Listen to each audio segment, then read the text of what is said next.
Alien Isolation has been highly regarded as one of the greatest and scariest horror games ever made. Lauded by critics and content creators alike, lots and lots of folks are still playing and enjoying the game to this day, and it's not hard to see why. Based on one of the most famous horror movies of all time, and one of my favorite movies, Alien Isolation places you in an intense life-or-death scenario aboard the massive Sevastopol space station, which is haunted by the featured creature of the Alien franchise, the Xenomorph. In the role of Ellen Ripley's daughter, Amanda Ripley, you must fight for your survival versus not only the Xenomorph, but the malfunctioning worker androids and the terrified, trigger-happy inhabitants of the station. Your survival is largely achieved by stealth, the most prominent pillar of gameplay. You are given weapons, but very little ammunition, making them only a last-ditch effort option. Not only that, but the weapons are loud, and when the Xenomorph is right above your head, loud is a problem. The game became famous largely for the Xenomorph's detailed and unpredictable AI system, which, by preventing players from predicting what the creature would do next, turned this game from tense to scary. Then, factor in the beautifully immersive atmosphere crafted by the excellent visuals and sound design, and it goes from scary to terrifying. With that said, it's been a little over 10 years since the game first released. It's time for me to ask the annoying question. Does this game still hold? Yes. Absolutely. I have a lot of problems with Alien Isolation, but I must say that this game has not aged 1 minute. Everything this game is praised for closely matches my own opinion on it. Alien Isolation is one of the most immersive games I have ever played, all thanks to the visuals, sound design, and Xenomorph AI, all of which remains at a stellar quality.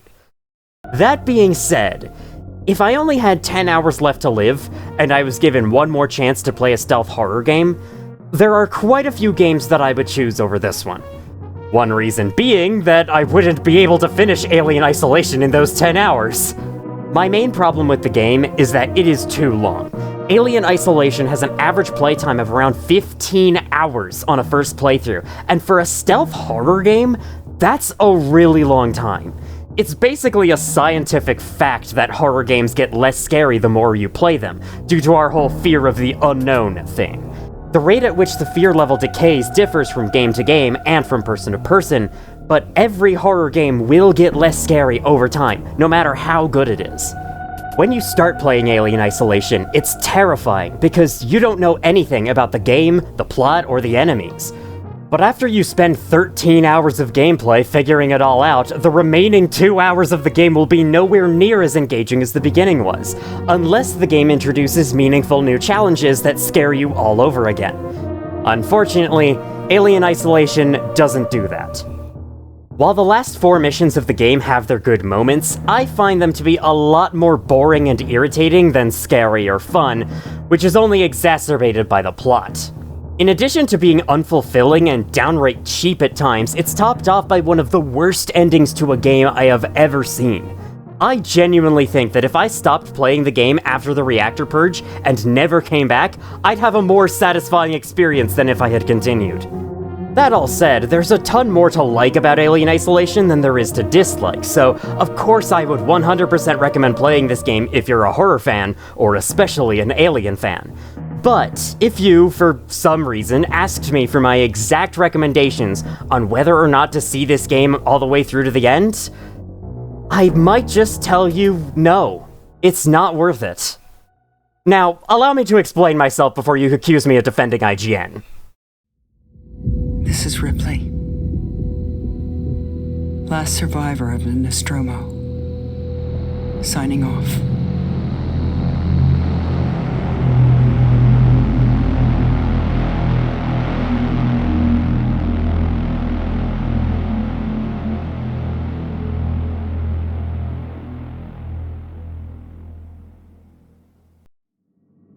"15 years after the disappearance of Ellen Ripley and the Nostromo, Ripley's daughter Amanda is working as an engineer in the sector of space where her mother went missing.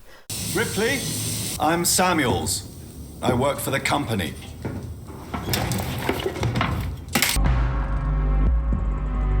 One day, a synthetic man named Samuels approaches and informs her that a ship called the Anesidora has discovered the Nostromo's flight recorder unit and taken it to somewhere called Sevastopol Station. Samuels explains that he and another Weyland-Yutani executive are going to travel to Sevastopol via the Torrens, a courier ship, and he offers Amanda Ripley a spot on the crew.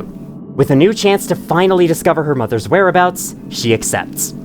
Upon nearing Sevastopol, the Torrens crew notices some exterior damage, and when they contact the station to arrange docking, they get a muffled and staticky noise as a reply.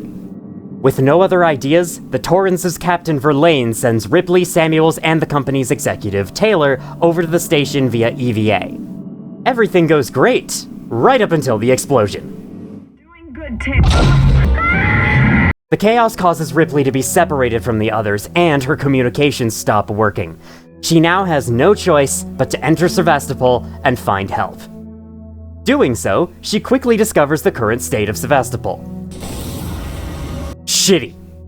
Floors give out, lights flicker like mad, the doors have caught a nasty case of power failure, and the people aboard the station have turned to rioting over something.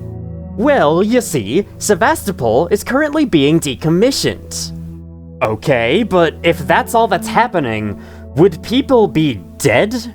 Would there be this many body bags in one room?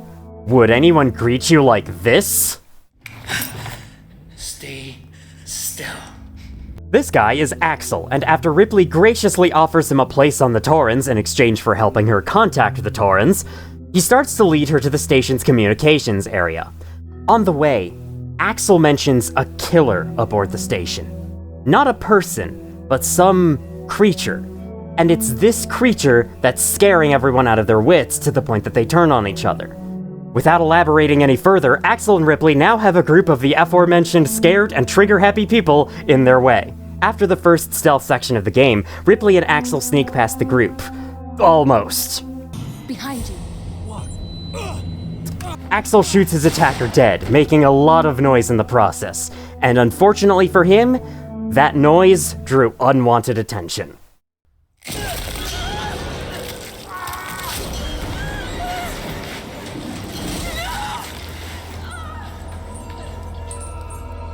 Alone once again, Ripley hightails it out of there as quick as she can and continues her journey to communications by herself.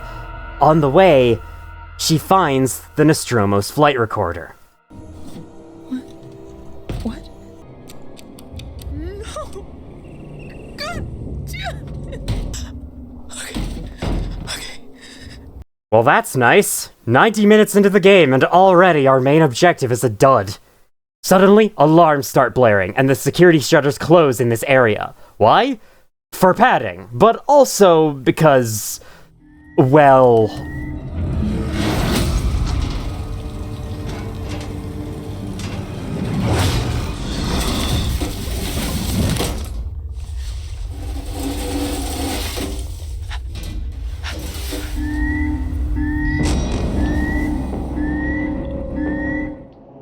After that lucky escape, the Xenomorph kills all the trigger-happy survivors nearby, opening a clear exit to communications.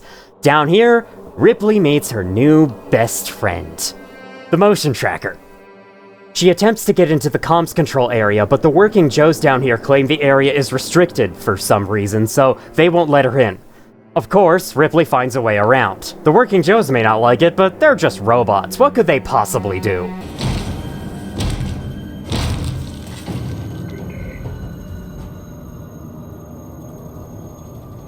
So now, Ripley has another army of guys to sneak past, but she's had enough practice by now.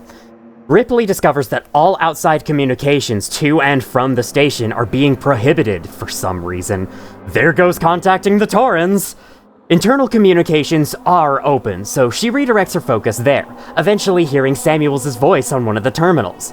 Finally talking to her other crew members once again, she learns that the company executive Taylor was injured in the EVA incident and is lying incapacitated with Samuels just outside the station's medical bay. So, Ripley makes her way over there and goes on a voyage into the medical bay to find medical supplies for Taylor. I'm going to pause the plot synopsis here for now. A lot more happens after this point, but I want to cover my thoughts on Alien Isolation's gameplay first before going further with the plot. As mentioned before, Alien Isolation is first and foremost a stealth game. Weapons exist in a lot of different forms, but they're either noisy or have limited ammo, so you're encouraged to only use them as a last resort, blah blah blah, you've heard this before. As for what weapons you get, you've got the multi-purpose maintenance jack, useful as an unlocking tool, a noise-making tool, and a clobbering tool. Then there's the situationally useful revolver, the android-repelling stun baton, the powerhouse with sparse ammo that is the shotgun, the Super Joe cleanup tool that is the bolt gun, and the Xenomorph's high school rival, the Flamethrower.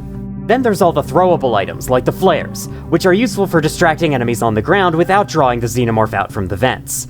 However, if drawing the Xenomorph out is what you want, look no further than the noisemaker. And if you ever need something to explode right now, the pipe bomb's got you covered. Need more fire in that explosion? Then make better use of your daily beer by fashioning it into a Molotov. Don't have either of these? No problem. You can always shoot a red barrel with your gun. Oof, that hurt quite a bit, didn't it? No worries, just use a medkit, complete with the most violent healing animation of all time. Nice shot! Uh-oh, the working Joes don't appreciate you causing so much ruckus on the station. So why not show them the latest model of the EMP mine? Finally, there's flashbangs and smoke bombs, which I can't say much about because I never use them. I'm sure they're good too, probably.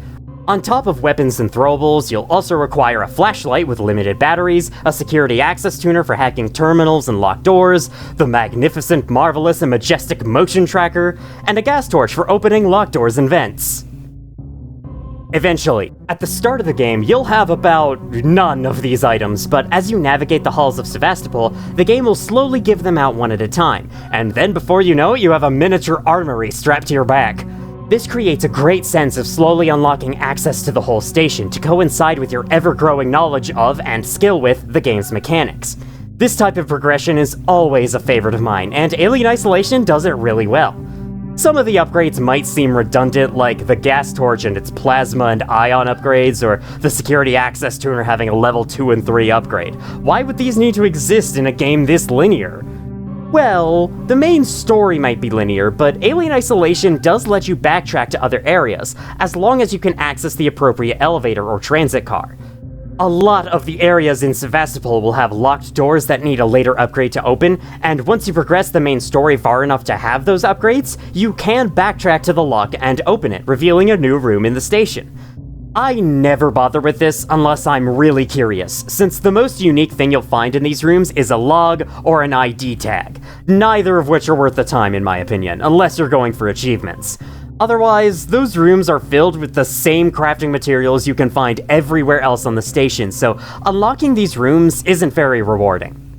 On top of this, you always have a main story objective to do, and due to the urgency of the plot, you never have a good time to screw around with random optional content, so I always feel discouraged from exploring.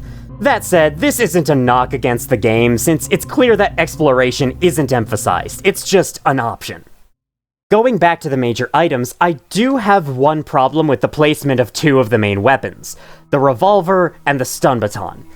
Typically, when you give the player a new tool, it's good game design to give them something to use it on right afterwards. That way the player is taught how and when this new item will be used in the game to follow, so they're more likely to remember to use it. Alien Isolation does this fine with the majority of the items, but those two aforementioned weapons are the exceptions. The revolver is given to you in the middle of Mission 3, just after a stealth section in the SysTech lobby against people with guns. This section is quite difficult due to the numerous threats, the open nature of the lobby area, and your very limited selection of tools. The revolver would have been an excellent tool for the job, but instead it's the reward for completing the job.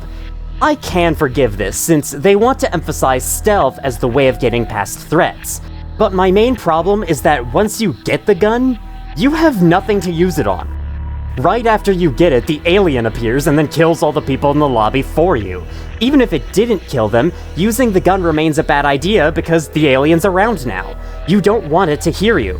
Then, once you take the elevator down to communications, you meet the working Joes as your next enemies. And guess what weapon they happen to be resistant to? For a large chunk of time after receiving the revolver, you have almost nothing to use it on, because the enemies it works best for, the people with guns, don't reappear until Mission 6.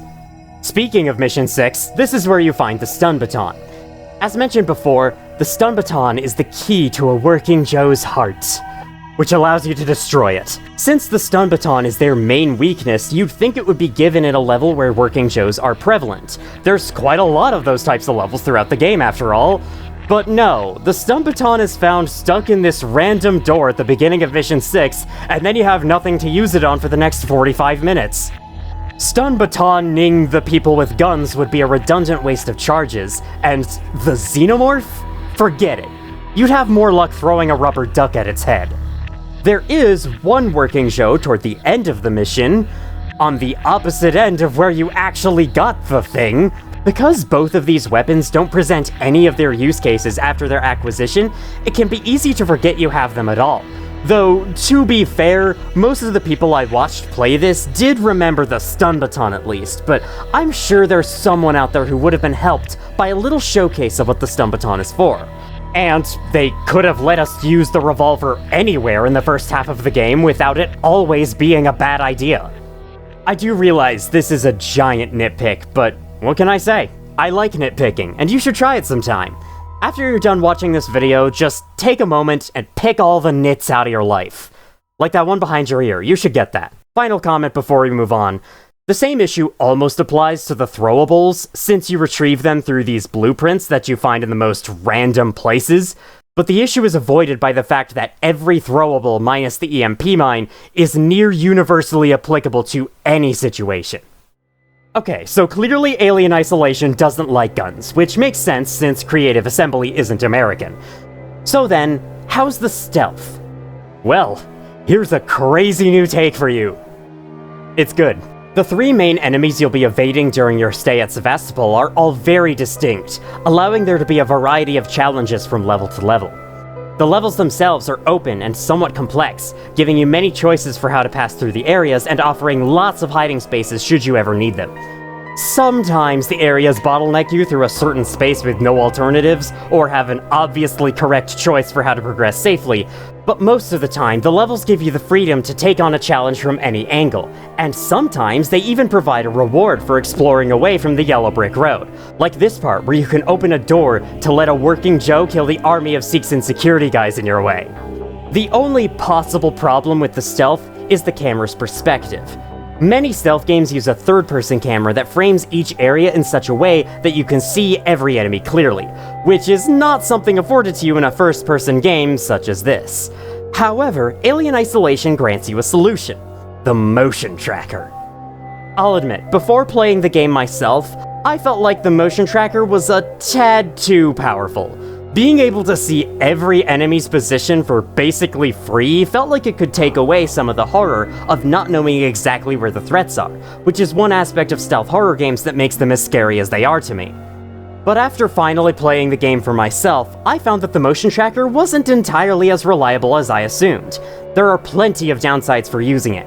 The fact it makes noise for the enemies to hear, the blurring of your vision, the large area of the screen it takes up, and its short range of scanning means it's far from a perfect tool.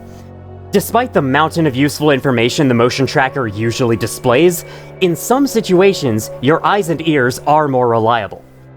That said, I do think the motion tracker being an unlimited use item in a game with resource management mechanics is a little strange. So why not give the flashlight battery mechanic to the motion tracker instead? That way I would actually be happy to find new batteries. There's no reason the flashlight should have limited batteries anyway. You only need it for the dark vents and rooms. Everywhere else, the game practically screams at you to keep it off so as to not jeopardize your attempts at sneaking. Oh yeah, sneaking, I was talking about that. Of the three prominent enemy types, the people with guns are my overall least favorite. I've always felt like they spot you too easily, but also not easily enough. It's hard to describe. And when they do see you, they just stand still and shoot, which looks weird to me. You'd think that they would run after you or try to hide from your own attacks, but instead they stand there and fire like they're turrets. They also have the jankiest AI by far. Sometimes a guard would raise their gun and yell at me before turning and walking away. Attention, spoilers for Amnesia the Bunker ahead. Skip to this point to avoid them. Enemies with guns have great potential to be terrifying if executed well. Amnesia the Bunker has you up against a crazed soldier with a shotgun in the game's latter half, and it's one of the most unsettling sections of any game I've played.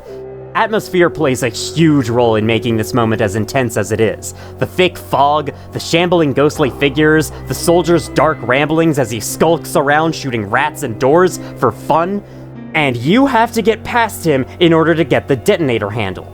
Mechanically, this part is pretty easy once you get it down, and there's some questionable things going on, like how the soldier can see you even though he's supposed to be blind, but just the thought of the soldier shotgunning me from somewhere in the fog is enough to make me panic. Meanwhile, the folks with military-grade hardware and alien isolation just don't scare me that much, and I don't know if I can explain why. They somehow feel more robotic than the robots. Speaking of the robots, the Working Joes are pretty great enemies. And I should hope so, because there's a lot of them, so if they weren't good, I'd be calling this game overrated. The concept of security bots that speak in a monotone voice that "this area is restricted, please follow me," while beating you to death is a terrifying one, and it's exacerbated further by their blank faces and glowing red eyes.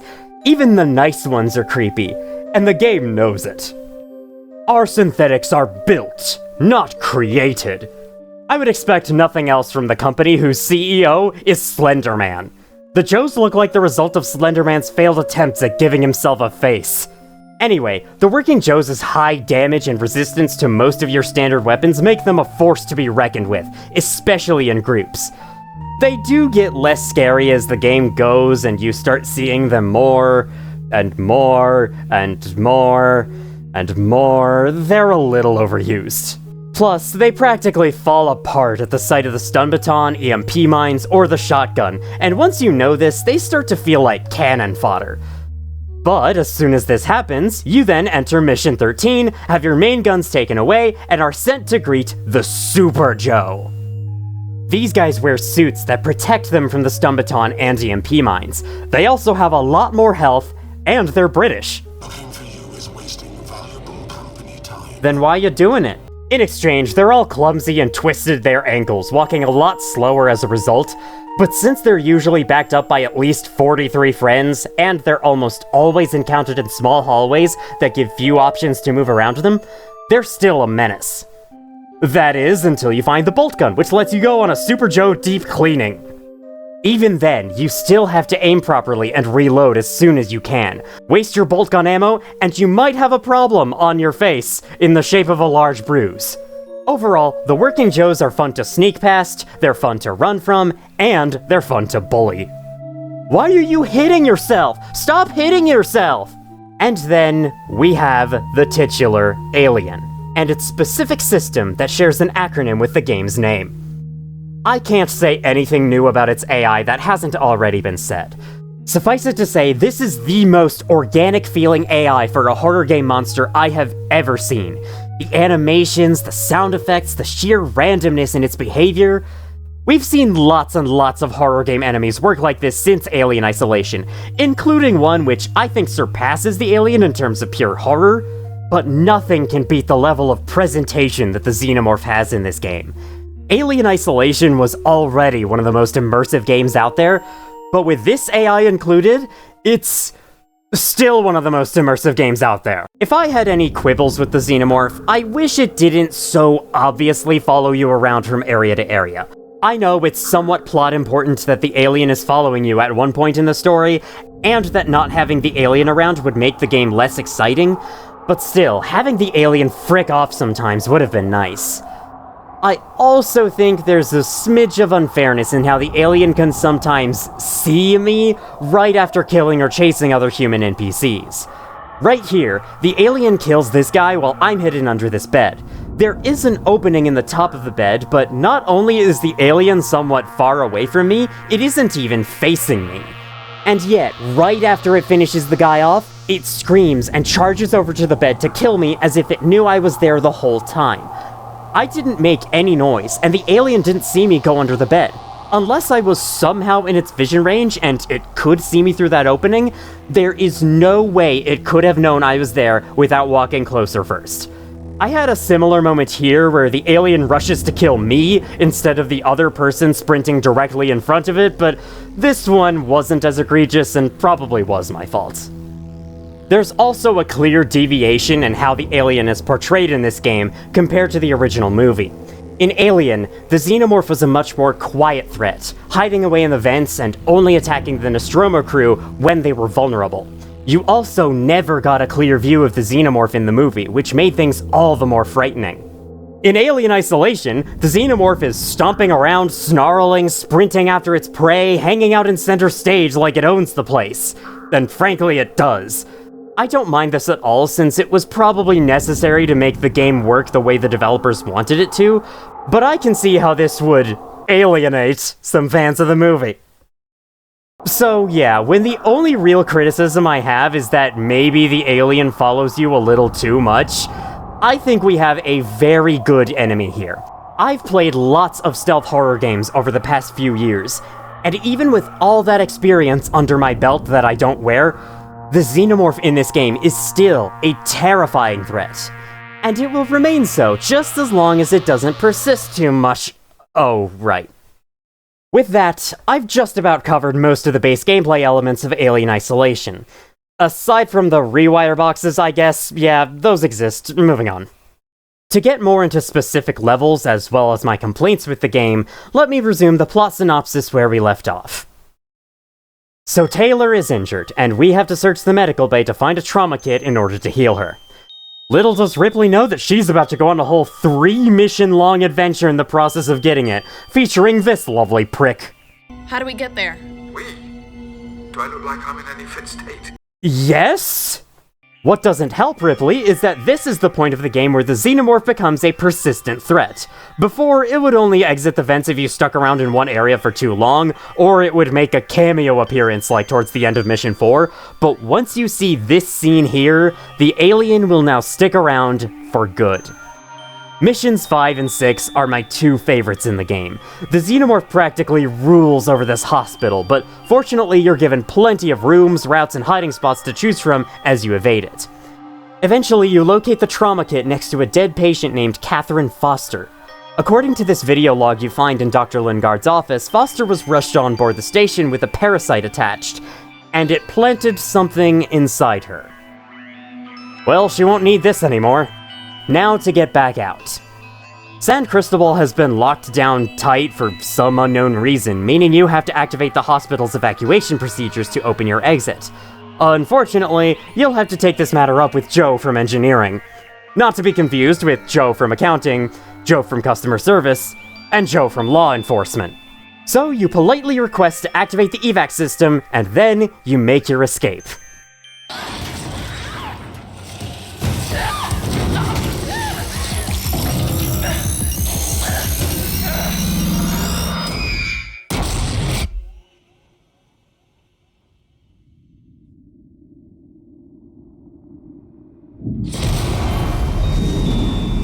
Well, alright.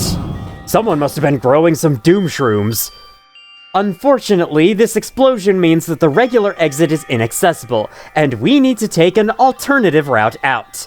You know what that means? Filler!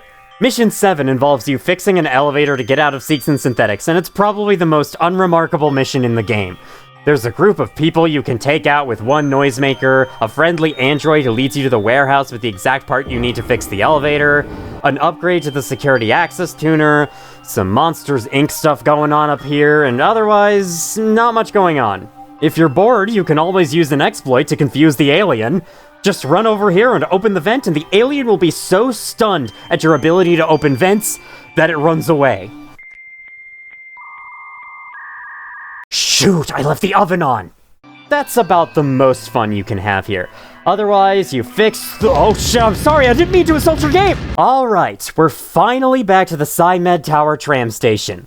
With how long that took, I wouldn't be surprised if Taylor is dead by now. I sent you a clear directive not to land on station. I told you we didn't hear your message. We understood you would be... Hey, Identify yourself. Ripley, from the Torrens. This here is Marshall Waits, a cop who is so patient that his parents named him after that trait. It turns out that he is the one who locked down San Cristobal and set up the explosive trap that we triggered. And he's not exactly pleased about that. Waits was trying to tell the Torrens crew not to board the station so as to not get themselves killed or complicate things, but we didn't hear the message properly, so... whoops. But now we're here, so let's get Taylor to safety and then find out how to kill the Xenomorph. First things first, we must reboot the transit, and since she's the main character, the job falls to Ripley. Mission 8 is also unremarkable, but it's a little more fun. And you're given a much-needed break from the alien after dealing with it for 3 missions in a row. Once the trains are up, you head on board over to the Marshal Bureau, Waits' headquarters and one of the only fortified locations left on the station. Here you meet Henry Marlowe, the captain of the Anesidora, who's been jailed by Waits. According to Waits, Marlowe and his crew are who brought the Xenomorph onto Sevastopol. So Ripley has a chat with him, and he tells her all about what happened. Com check. You get me, Lewis? Mission 9 is a flashback sequence where you play as Marlowe as he and his crew investigate a distress signal on the very same derelict planet from Alien. Among the crew is Marlowe's wife, Catherine Foster. The very same Catherine Foster who was dead at San Cristobal. You now get to see what happened to her. Unfortunately, despite the solid atmosphere and great plot importance we have here, this mission is pretty boring, if only for one reason. While in a spacesuit, your movement speed is as quick as my family on a hiking trail. And you can't sprint in the suit either, so this is as fast as you're going. But if you want, you can crouch and move even slower. I get it. Not only do they want to make you feel like you're in a bulky, heavy suit, but they also want this part to be slow and suspenseful. I still feel like that's no excuse to have the movement speed be this slow. In my opinion, this mission would have worked a lot better if it was the opening to the game. That is, you would play this sequence in full before being introduced to Ripley and Samuels. Not only would it make a great setup for the oncoming plot, it would be just the thing to make Alien fans feel right at home, while still being an effective intro for those new to the franchise. Plus, it would excuse the slow pace since we're still at the start of the game, where being slow and suspenseful makes sense. I'm sure there are those of you out there who found this mission tense and enjoyed it the whole time, but I always find myself desperately tapping the shift key hoping that one of these times it'll work. My favorite part of the mission is when Marlowe volunteers to go down this hallway to turn off the distress signal. So you do. Very slowly. And then you touch the cool blue thing, and then go back through the same hallway. And then once you finally reach the center room again, your next objective is all the way over there. No wonder speedrunners use glitches to skip to the final mission. I would too if I had to go through this every run. Anyway, the important thing is, Catherine Foster got too curious about what's inside these eggs and got her face hugged. The Anesidora crew rushed her, as well as the Nostromo flight recorder, to Sevastopol for medical attention, but at that point, it was too late for her. As well as the station. If you want more, then you need to get me out of here. Not happening, Marlowe. Is that right? Well, you know where I am. Waits and his comms buddy Ricardo start talking about a plan to trap the Xenomorph, and Ripley wants to help. Before Waits sends you out where he needs you, though, he provides you with a game changer. This thing works. It's an animal. Animals are afraid of fire. I hope you're right. If the alien ever spots you before this point, well, I hope you remember to write your will. It's theoretically possible to escape its line of sight and lose it, but it's extremely difficult. There are tools you can use to fight back against the alien, however, such as flashbangs, molotovs, or pipe bombs. Throwing these at the alien can chase it away if it ever spots you. However, they come in quite limited supply, and they need to be aimed carefully. Miss a throw, and you lost your chance to live. If only it was easier to shoo away the alien, right? Well, here you are. I haven't been talking about the Flamethrower much, and that's because I've been focusing on Alien Isolation's positives so far. It's not that the Flamethrower is bad, it's that sneaking around the Xenomorph becomes much less tense when you have 50 get-out-of-alien-jail-free cards in your pocket. Before, being spotted by the alien meant certain death, but now you can just point and shoot. Problem solved. To be fair, the game attempts to disincentivize overusing the flamethrower in a few ways. For one, the alien might flee into the vents after spraying it, but it doesn't stay there for very long. On hard mode, the alien always dropped down from the vents not even 20 seconds after I chased it off. If you're playing recklessly, you'll probably have to spray the alien again and repeat the cycle, using more of your fuel. For two, the more you spray the alien with the flamethrower, the more resistant it gets to the fire. It will still run away eventually, but you might have to spray it an extra couple of times before it does. Both of these consequences are here to drain your fuel supply, punishing reckless flamethrower usage. But in my experience, I had and kept finding so much fuel that I never had to worry. There was one point late in the game where I started running low, we'll talk about that later, but for most of the game, Ripley had so much flamethrower fuel that if somebody shot her backpack, she would be lit on fire. It's possible this was only because I was using this trick where you click rapidly to minimize fuel usage, but I don't think it would save this much fuel. The Xenomorph still remains a very scary threat, but admittedly, the feeling of danger is diminished somewhat once you get the flamethrower. And you'll realize this sooner than later thanks to Mission 10's level design being a lot more constrained than the San Cristobal missions. Since you have fewer options on where to go, it's more likely you'll end up in a situation where it's necessary to spray the alien with the flamethrower. The missions levels do open up when you get to the server room in the Gemini labs, but with how small these first areas are, I have a feeling the level designers were pushing you to use the flamethrower more often here. Not a bad idea, since it will get players accustomed to how it works, but it also reveals just how easy it is to get rid of the alien in the immediate moment. A lot of Let's Players I watched ended up constantly blasting the Xenomorph away instead of trying to sneak once they had the flamethrower, and I can't blame them for it. The game makes it really easy to brute force your way through most of these missions, which isn't helped by how the alien briefly stops moving in hesitation if it sees you pointing the flamethrower at it.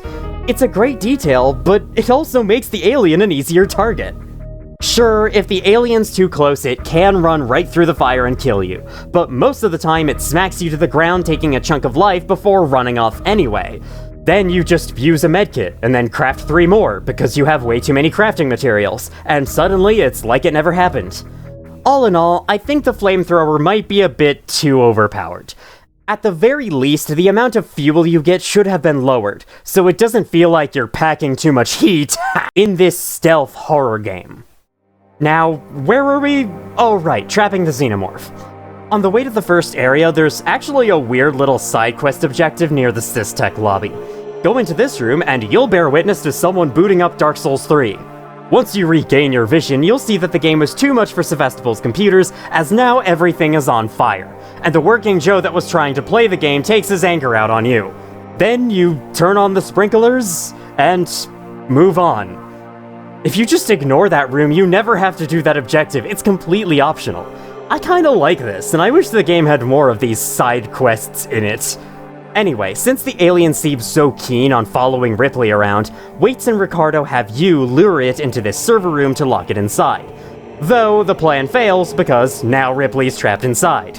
So, we move to Plan B, the Project KG-348, that's the designation of this big boy gas giant, lab. The Project KG-348 lab can be detached from Sevastopol, so Ripley takes the alien there, and the others detach it. The plan succeeds, because now Ripley's trapped inside. No!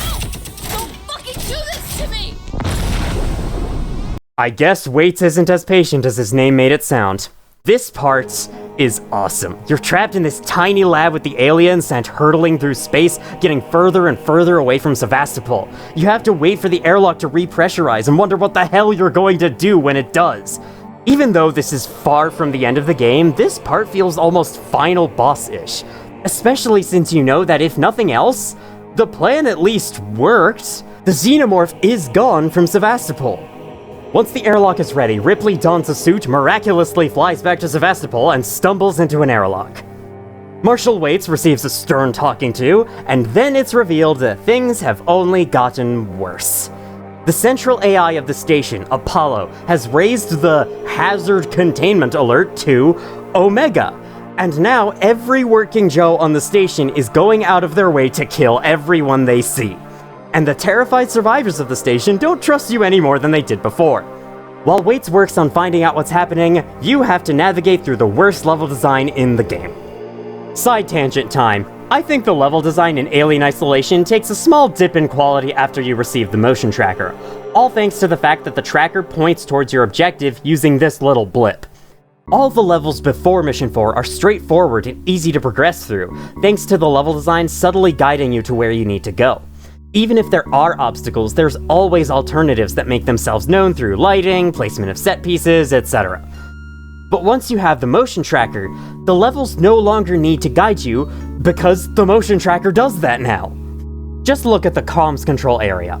Your first objective here is not to go directly forwards to the huge open well-lit room, it's to go through this dimly lit door to a stairwell on the left. In any other game ever, this stairwell will be the optional path, somewhere to go to get some loot and then make your way back here so you can continue to the big room. But here, you're expected to take these stairs first, and the only guidance you get for this is the blip on the motion tracker. Not even the map's objective marker helps you here, since it doesn't properly show what floor the objective is on. However, this isn't nearly as bad as Mission 11, which absolutely sucks at guiding the player. Where do I go next? Ah yes, I rub up against this door and it magically opens up like this is Half-Life or something. Never mind that most of these types of doors don't open. This level design feels unfinished. Not only are there navigation issues, but many of the rooms feel copy and pasted, and worst of all, this rotating billboard has the same ad on all sides.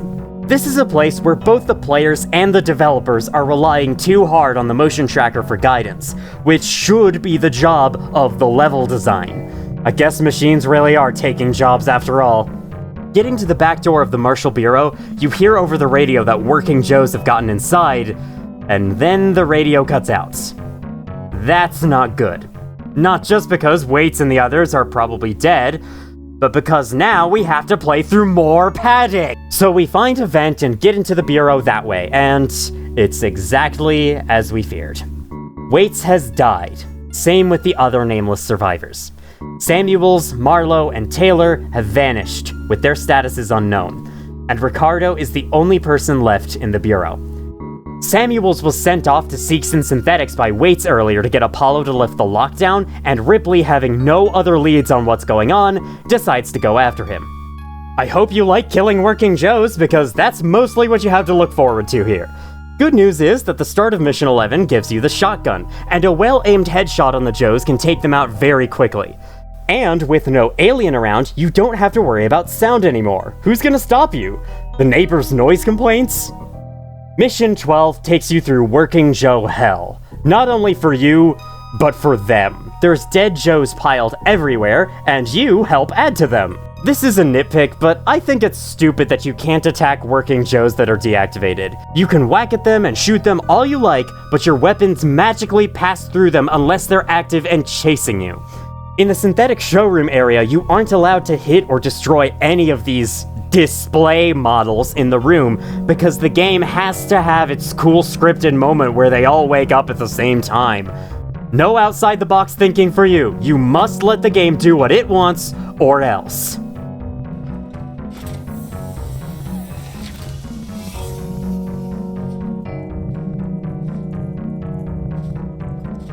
What is the point of this? You eventually find Samuels and get to watch him beat up a working Joe, which is really satisfying. Synthetic registered. Attempted unauthorized access. Then, Samuels attempts to contact Apollo using this MRI-looking device, and apparently this is dangerous to androids. Samuels tries regardless, and it goes about how you expect things to go at this point. Oh no! Amanda! You need to manually disconnect the system! Samuels asks you to deactivate all these devices in an almost boss fight-like sequence. Partway through, the lights go out, and the colored cables you're supposed to be looking for no longer show their color in the red lighting. No problem, I can just shine the flashlight on... No, I can't! The flashlight is disabled for this sequence. Screw me for trying to think of my own solution. So you disable all the devices, but unfortunately, that ordeal was too much for Samuels, and so he dies. But not before telling you that he unlocked the transit to Apollo's core for you. All he wanted was for Ripley to have some amount of closure, especially after the flight recorder gave her the middle finger earlier. With another one biting the dust, you make your way to the Apollo core transit. On the way, Ricardo finds an interview tape left behind in the Marshal Bureau between a seemingly recovered Taylor and the once imprisoned Marlowe. I'm Taylor. Sector Exec Wayland Yutani.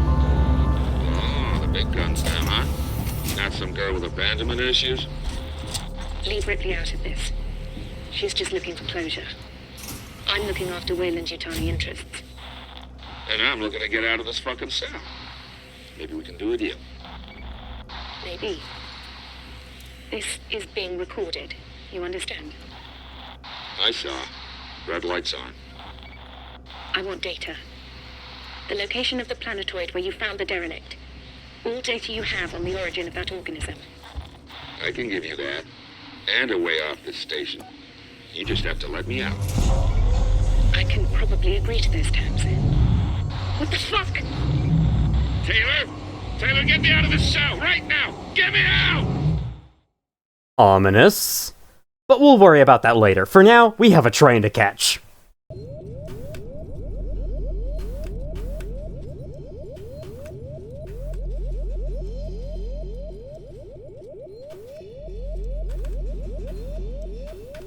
I've always wanted to play a game where you wait for public transport to arrive. Apollo Core makes a bad first impression by asking you to give up your hard-earned guns. Only 3 of them though, don't panic. Your other items are still there, including your trusty stun baton. The security device didn't ask for that, probably because it knows what enemies are next. That's right, it's time for the Super Joes.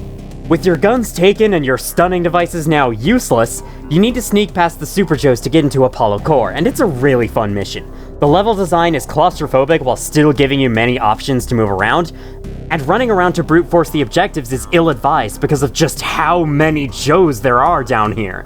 But fear not, because one of the terminals down here is equipped with a Kill All Working Joes in This Room button. Feel free to use it as you see fit. Oh, and this one guy's alive still. Once you get into the central core, it's time to interrogate. Wait a second, that was way too hard. Once you do some things on some screens and then return to this screen, it's time to interrogate.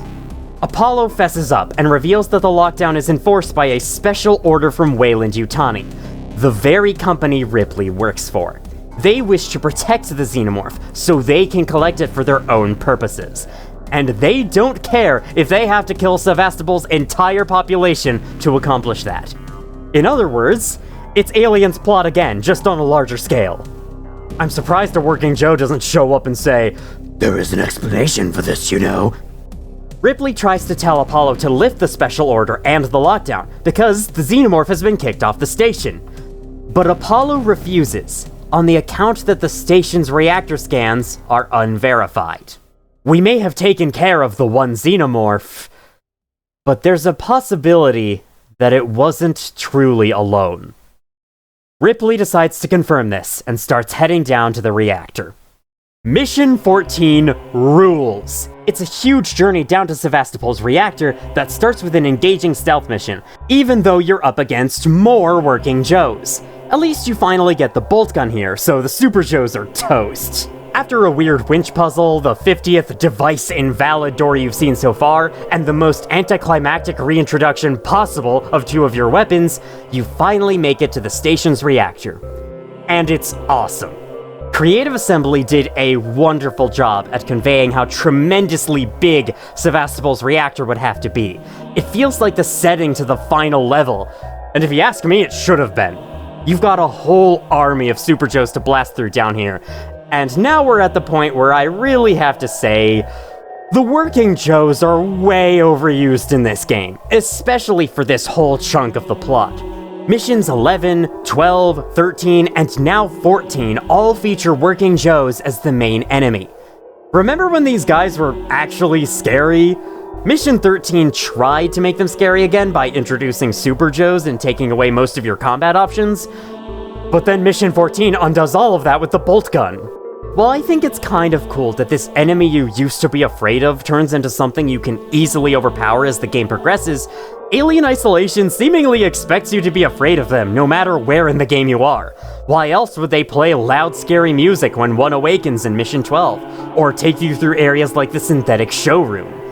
Thing is, as long as you know what weapons are effective against them, every encounter with a Joe never amounts to much more than or this is my chance to drink. Or in this case, I'm very sorry for those noises. It's just that I remember them so clearly from how often I heard them. Even Let's Players who liked the game were starting to go through the motions in these missions. Once you're in the reactor, you'll be begging for something different, for something to actually scare you again in this horror game. And at the other end of the reactor, the game has just what you're looking for. Oh no. God, no. Ricardo, they're all here. Everyone that's missing. Everyone. They're trapped in some kind of nest. There are eggs. It's like a farm. Shit. Just get out of there. Now. There wasn't just one Xenomorph. There's a whole nest of them down here. This place used to be a reactor maintenance facility, but could you tell? They've converted the whole place to a Xenomorph maternity hospital. Ripley immediately hatches a plan to destroy the nest, and it all starts down here. The final new enemy of the game is introduced here, facehuggers. There's no stealth involved with them. They always know where you are and start running at you when you hear them scream. Then you just blast them with the flamethrower and you're good. Oh yeah, you have the flamethrower again, by the way. Facehuggers can also crawl out of the unopened eggs to the side, so take care of those as well. And do it quietly. You don't want to disturb the hive. Anyway, to start our plan, we have to disturb the hive.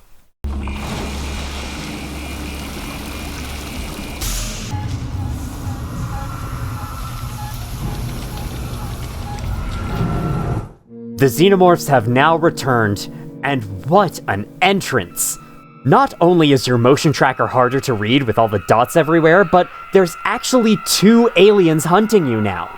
This area is amazing, and it's exactly what Alien Isolation needed to remain just as scary this far in. Sure, it's still easy to blast the aliens away at the first sign of trouble, but the fact that there are multiple aliens searching for you combined with the many restrictive hallways and dead ends down here makes things just as intense, if not even more so than the San Cristobal missions. Let's now overload the beta core so we can be on our, low power. Time to go hit a different button first. How many times has the game done this now? With the 2 cores overloaded, it's time to get the hell out of Dodge before the walls eat you. Back at the main reactor level, Ripley fiddles with the systems to set off a reactor purge, which should, hopefully, destroy the Xenomorph nest.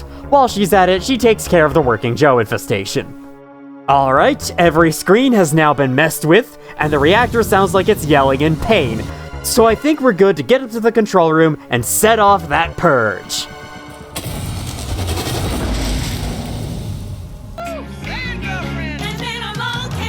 He hurls his thunderbolt.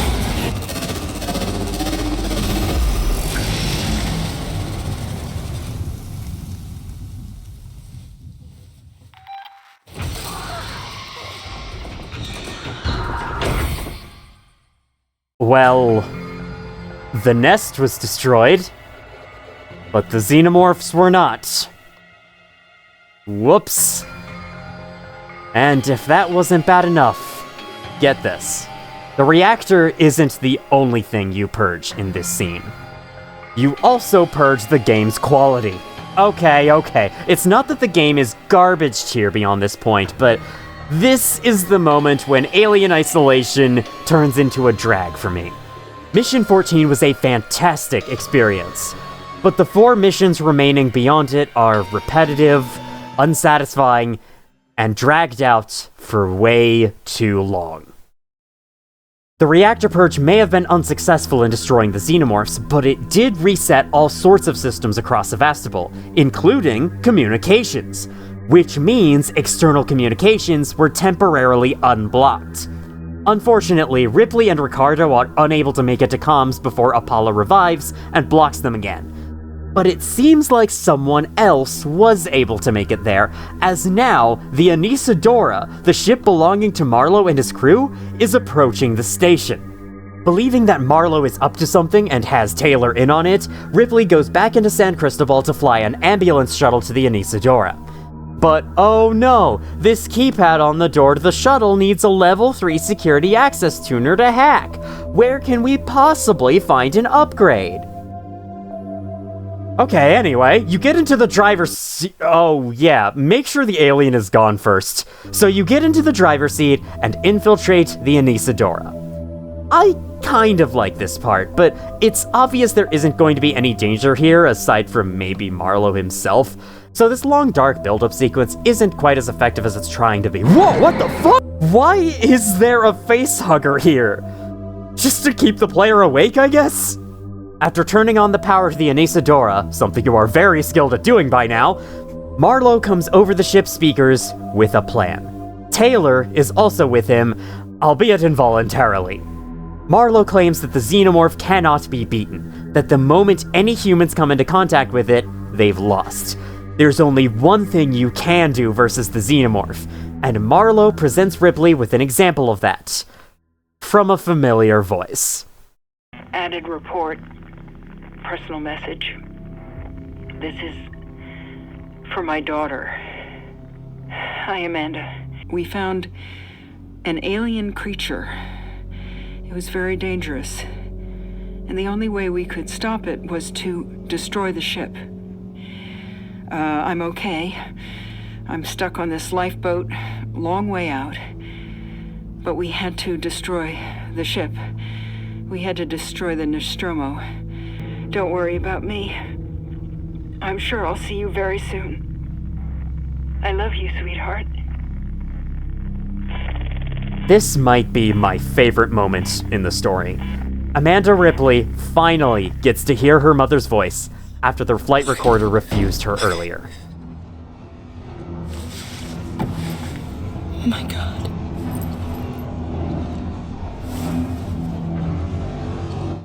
But now, Marlowe wants to follow Ellen Ripley's example and overload his ship's reactor to blow up Sevastopol Station. Which wouldn't be the worst idea if there wasn't a whole population of innocent people still on board. Marlowe refuses to back down though, so you have to find some way to... Oh, okay. Well, now we've got to tell the reactor to calm down by doing our usual crank and hacky hack. Whew, that was a close one. And it still is a close one, because Marlowe forced an overload. The reactor's still gonna explode no matter what we think. Alright, what should we do?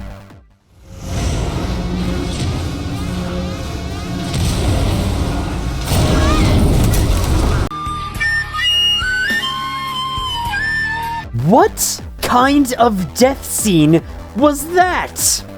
No suspense or any kind of tension building, just a sudden poof, dead.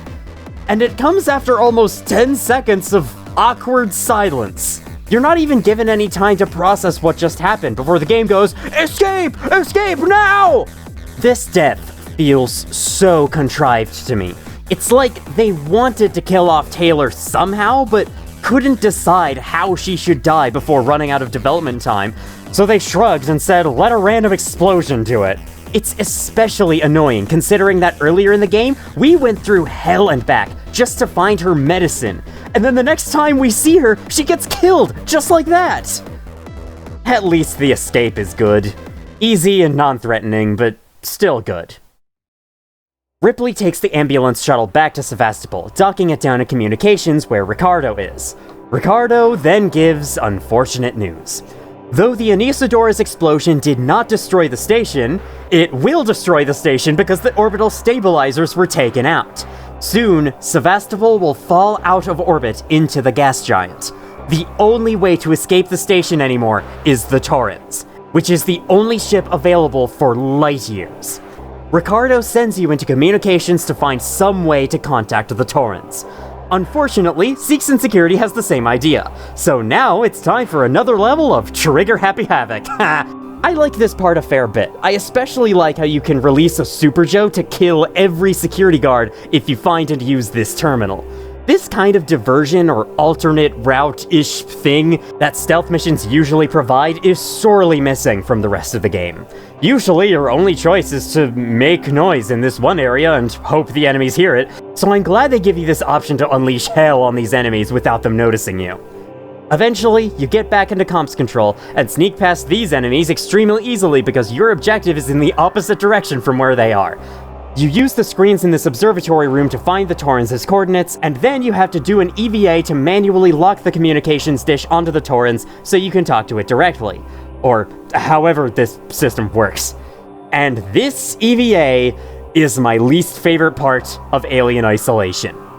I already groaned about how being in a spacesuit causes you to move slower than a Danganronpa game back in Mission 9, but at least there, the setting you were trudging through was somewhat interesting.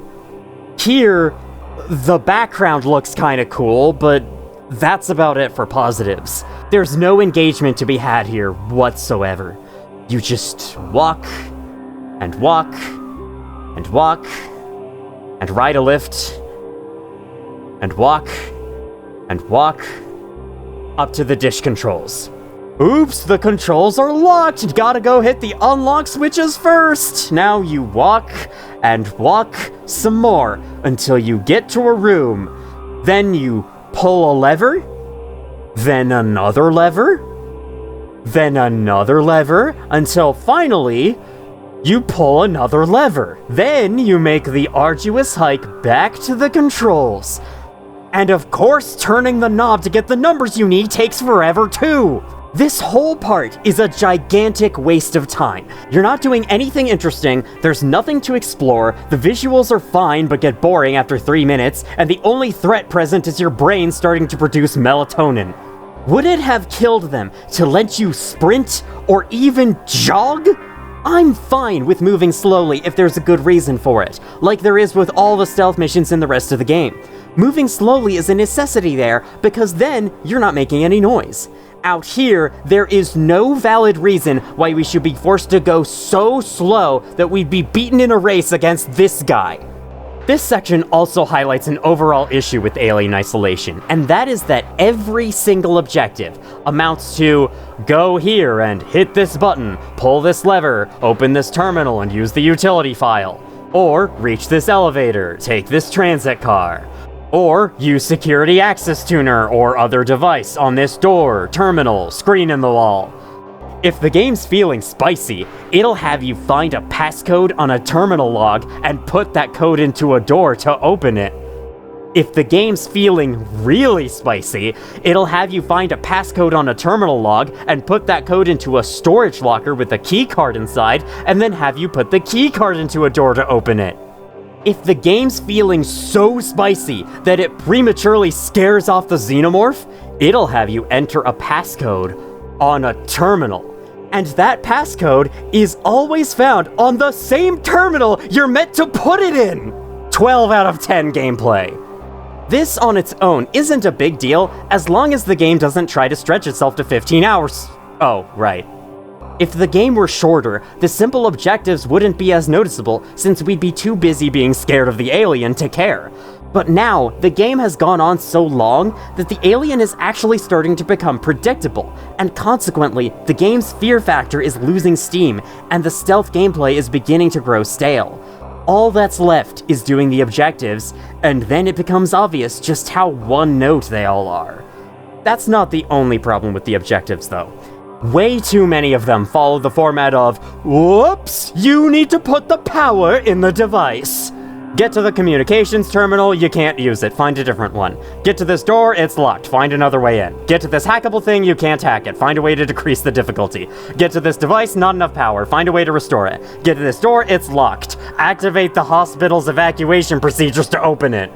Which in the process, closes this door, which blocks the obvious route to take to the exit. Isn't the whole point of activating the evacuation system to open the doors of the facility? Why is this door closed? It's so you have to take the long way around, so the developers can keep using the same level design without you noticing. To be fair to the developers, I probably wouldn't notice the first few times. But then they keep doing it, and now I'm noticing. These objectives plague the game, filling it with endless padding. I can understand some of them, like the one in communications, but most of these add nothing to the game. They only make me question why we would design space stations in such a way that every door needs power to open. Sevastopol was an accident waiting to happen. Anyway, this type of objective is annoyingly common in Alien Isolation, and the fact they use it in this snooze fest EVA sequence is the moldy cherry on top of the cement brick. So, we align the communications dish and finally talk to Verlaine for the first time since Mission 1. Remember her? She's the captain of the Torrens. We fill her in on what's happened to Sevastopol and make a plan for how she can pick us up. Now to make our way back inside. Someday.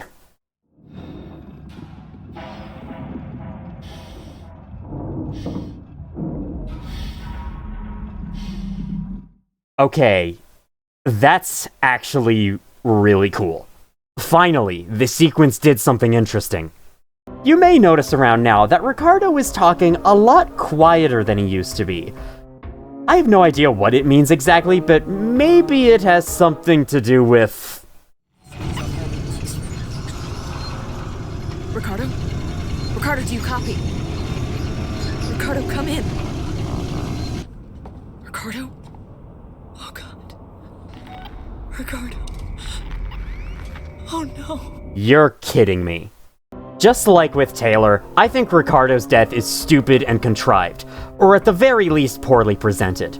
In my opinion, death scenes work a lot better when they build tension and keep you in suspense before the payoff of the character's death. Axel's death scene is a great example of this. Even Dr. Cullman had a better build-up to his death. It's not much, but it's better than, oops, random explosion, oops, a wild facehugger appeared. It's clear that they want to do the same thing as Alien, where every major character dies until Ripley is the only one left. I'm mostly fine with that, but I think they phoned it in with these last two deaths. Feel free to let me know what you think in the comments, though, even if you vehemently disagree with me. Just be nice about your disagreement, please. Okay, so Ricardo is dead, and now Ripley is alone on the station once more. Verlaine is moving the Torrens into dock, and we've got to get to it, and the station is going to try everything in its power to prevent that from happening. Mission 17 is the mission that dares to ask the question, how much longer can we keep drawing this out until the players get fed up? And the answer is... 32 minutes. But this mission would have easily been 12 minutes if the game wasn't so obsessed with padding that it bought 50 bed mattresses from IKEA. We begin with a single security soldier and the alien in the vents above. Make any noise at all and the alien is going to drop down and never leave you alone. This room gives you next to no options for hiding, so you really don't want that to happen. Here's where you can make good use of a flare to distract the security guy without alerting the alien. Otherwise, good luck. This room sucks, and luck is all you can count on for getting through it. Once you repair and take the transit, you run into a horror game staple, an elevator that breaks. After a whole campaign of functional elevators, I was really counting on this one not breaking so we could avoid padding, but this is Alien Isolation, what did I expect? As much as I dislike this mission, I do really like how your view starts tilting and the items slide across the floor as Sevastopol begins to fall towards the planet. This and the warning to abandon station do a great job at giving a feeling of urgency. The game then proceeds to sabotage this by patting the crap out of everything, but I'll complain about that later. This area is known as the Habitation Decks, where all the looting survivors that went around shooting everyone else were hanging out. And this part features a rarity, a scripted alien encounter. The alien always drops out of that vent when you enter the room, at least in my experience. Find a keycard, activate a thing, blast away the alien, make your way to another room, find a keycard, activate a thing, have another scripted alien encounter? What's with these? The alien was engaging mostly because it wasn't scripted. You never knew what it was going to do next, so why is the game pushing these scripted moments all of a sudden? Small tangent, but any scripted encounter with the alien feels very disconnected from regular gameplay, just because the alien acts so differently. In normal gameplay, the alien doesn't hesitate to charge at you the moment it sees you, but in cutscenes, it's like it's trying to look cool for the camera. The alien would have easily killed Ripley here if it just did what it does in standard gameplay.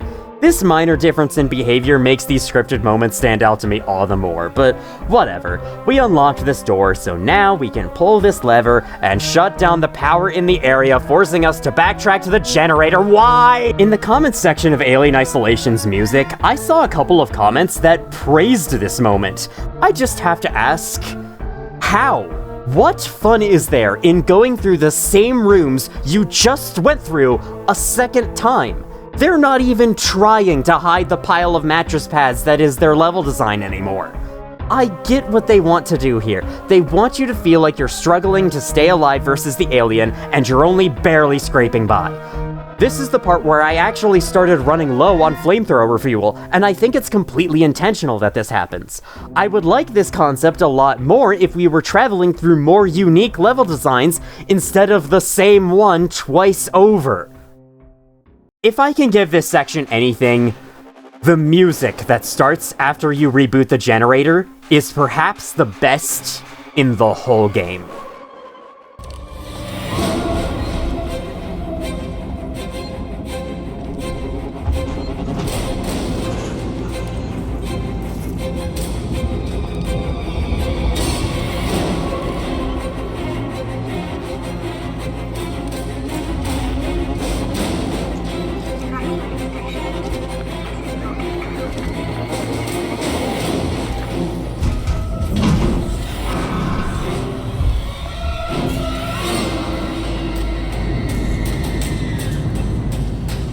It's intense, it's intimidating, it's hairy, it's the perfect score for everything that's happening in this game, and it's easily the high point of this terrible, padded piece of crap objective. But we're through it now. Only one mission remains. Let's finish this.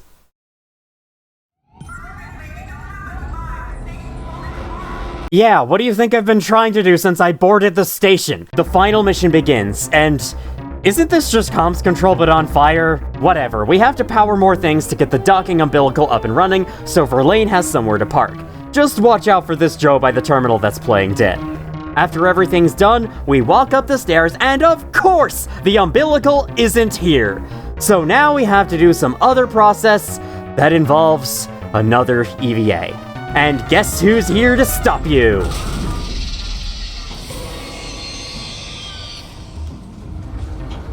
This is the final Xenomorph stealth segment in the game, and fittingly enough, there's two of them prowling around the downstairs. This begs the question, why aren't the aliens scared of all the fire in this room? Aren't they afraid of fire? The flamethrower still chases them away, I guess because it's being blasted right towards them? I don't know. Hey Ripley, you could probably put that suit on a little faster, you know? You wouldn't want to be ambushed from the vent that's right above you, causing you to be taken to a new level to let the developers keep padding this game out even longer. Ah, shit. She must have had AirPods in. Alright, so I actually decided to boot up the game real quick because, if you notice, the locker that Ripley chooses to get the suit from has the vent directly underneath it. This one, though, which has a suit in its left compartment, can't really see from the pause menu. It has a vent right here on the right side, but if she just took this one, then she would probably be safe. And so I was like, what happens if you choose to take this one instead? You can't. You can't interact with it at all. This is the only one you can touch. The lights are off, so the locker just doesn't work, I guess. It's yet more power failure. I know, Alien, isn't that stupid?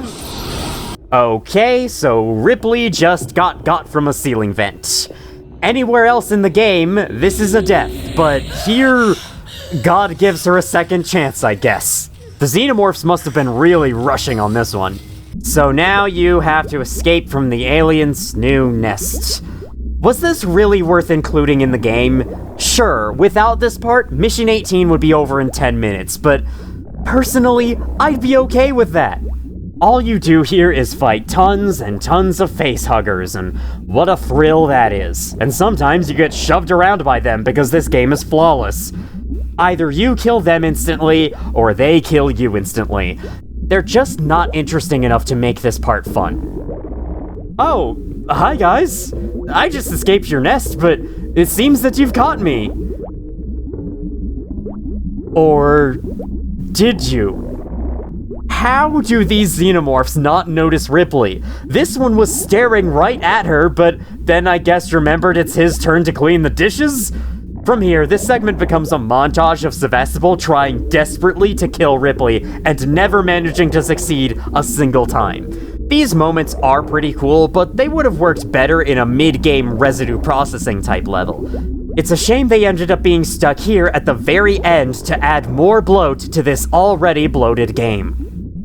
So we climb out of the elevator shaft back to the room we were just in 5 minutes ago, and somehow the Torrens is still hanging on. I think my biggest problem with all this padding in these last 2 missions is that it detracts from the sense of urgency the plot's trying to have. The station is falling, and we need to get off of it quickly, but because we're being stopped and stalled at every turn, it starts to become obvious that you truthfully have unlimited time. It has taken Ripley so long to get out this freaking airlock that it's borderline comical. And now you can open the rightmost locker? What the fuck? Game, you're better than this! What are you doing? So overall, this second nest area is the one part of the game that I would remove completely. Aside from these kinda cool transit car scares, this part adds nothing of value to the game whatsoever. It's cool that the aliens are building a new nest. I'm happy for them, but I don't care. I just want to finish this damn game. Alright, after all that waiting, it's time for the final stretch.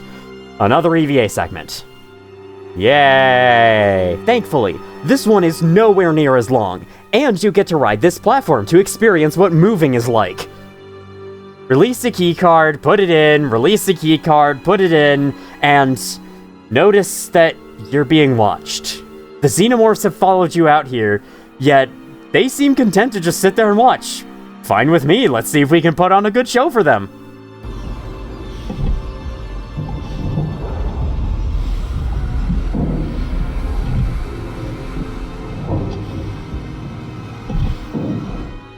I'm so glad I played this game for 15 hours so that I could get to the part where I press E and watch a long animation 4 times. We get it. This game is based on Alien. You don't need to throw it in our face.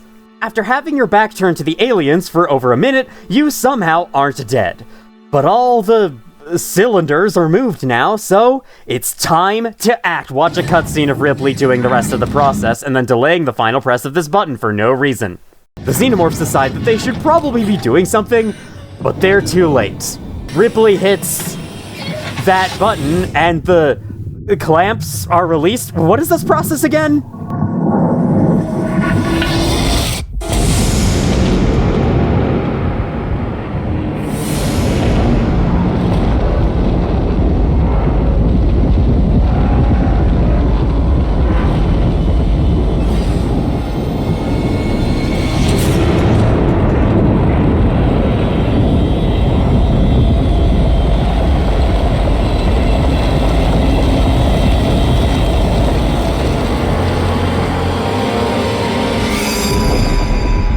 So, the gas giant becomes the tomb for Sevastopol Station. That moment when you realize that was the first big cutscene since Mission 8. Through all the chaos, Ripley managed to make it aboard the Torrens alive. Let's go and meet Verlaine, the only notable character left. What's up, Verlaine? You're looking a little different. Did you have a bad dream? Hit the correct buttons while the Xenomorph approaches you at the same speed you move in the spacesuit. It's trying to play fair. How nice! Ripley sees only one way out of this, and she thanks her lucky star that she's still in a spacesuit.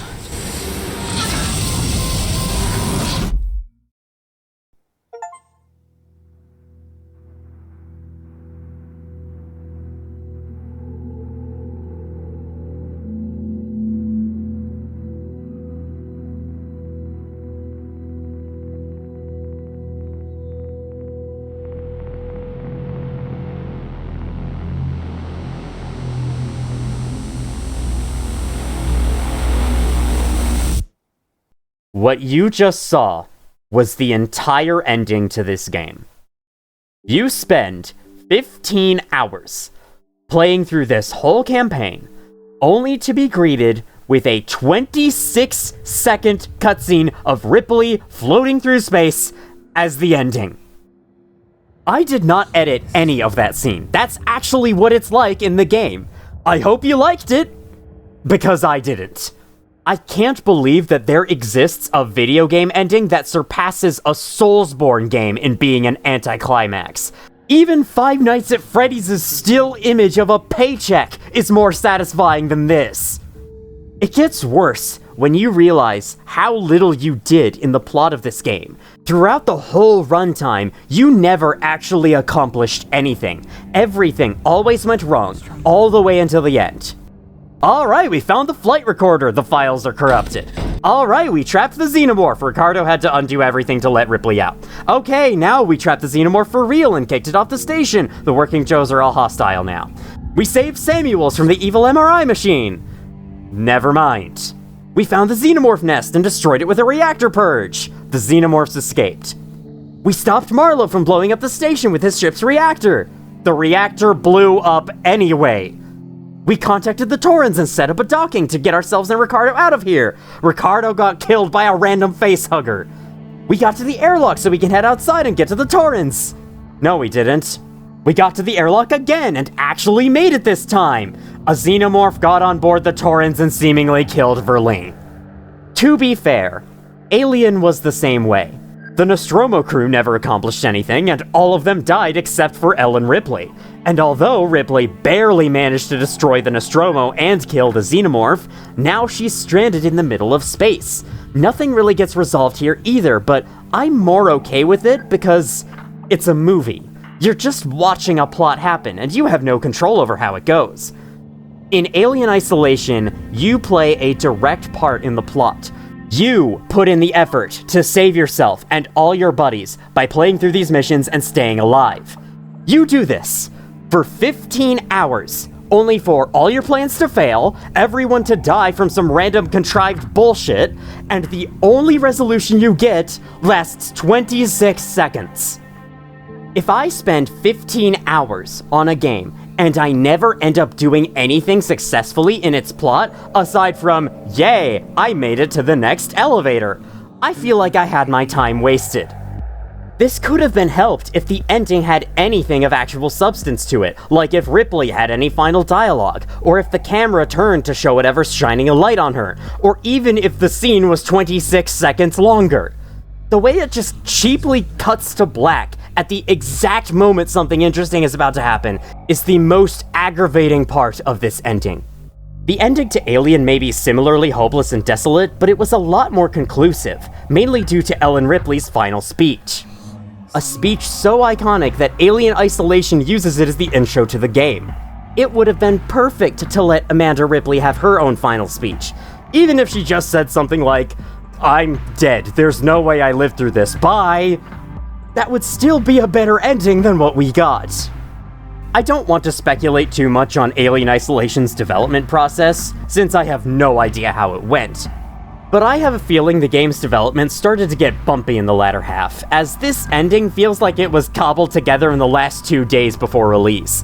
I just can't imagine the developers being happy with how they ended the game here, not unless they really wanted to set up a sequel. You know, a sequel that didn't get announced until a decade later. All the padding present through these last few missions makes me wonder if Sega, the game's publisher, gave Creative Assembly some kind of length requirement, and they didn't have the resources to support the game being this long without adding in all that stalling. The story in the second half also feels a lot more haphazardly made, and one indication of that is the lack of major cutscenes. The first half of the game has these film-like cutscenes that take you out of Ripley's perspective at major points in the story. They run at a noticeably lower frame rate for some reason, but they still add a lot to the story's presentation by allowing the developers to mess with some cinematography techniques. There's quite a few of these, until this one in Mission 8 where you meet Marshall Waits, and then there is no more of this type of cutscene until the very end of the game. There are plenty of cutscenes that take place in Ripley's perspective, but they don't have the same unique film feel that the other ones do.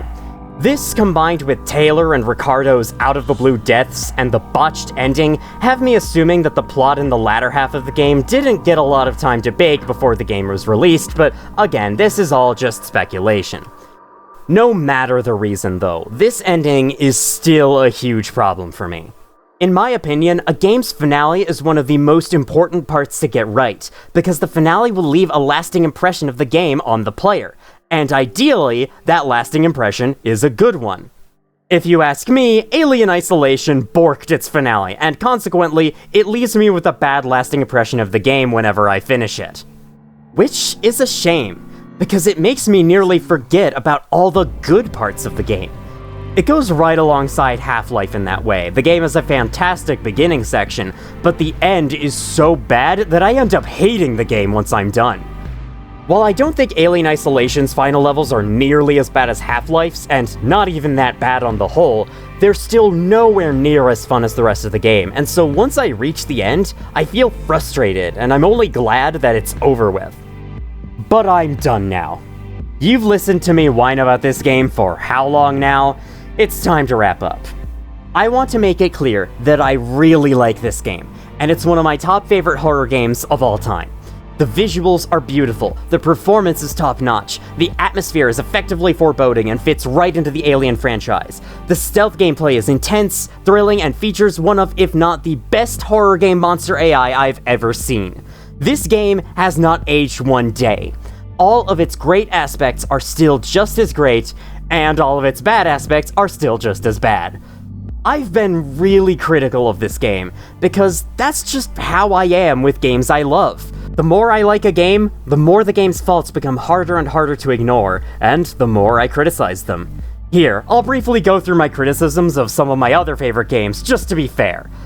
Hollow Knight has a slow, uninteresting early game that takes far too long to get through. Terraria becomes too much of an endless, grindy combat simulator towards the end, even though the finale is still well done. Minecraft teases an excellent exploration experience without actually delivering on it, but I can't criticize that too much since that game's all about building. Elden Ring has an unengaging story and similarly poorly presented side quests, making it really hard to get immersed in the beautiful world. Dark Souls 3 has the same problems on top of its mostly boring first half. Black Mesa's final level is weirdly slow and puzzle-focused, and is also way too long, though the final boss makes up for it. And to bring it back here, Alien Isolation is overly extended and padded, which makes the final levels boring and repetitive. And the ending sucks. I don't want any of this complaining to dissuade you from playing or even finishing Alien Isolation though. If you're either a fan of horror games or a fan of the Alien franchise, I would recommend playing Isolation in a heartbeat. And I do look forward to whatever kind of sequel Creative Assembly has cooking. Just please, don't make it 15 hours this time. While I can't easily recommend going all the way to the end of this game, if you're willing to do it, then I say go for it. I hope you have more fun with the final levels than I did. In conclusion,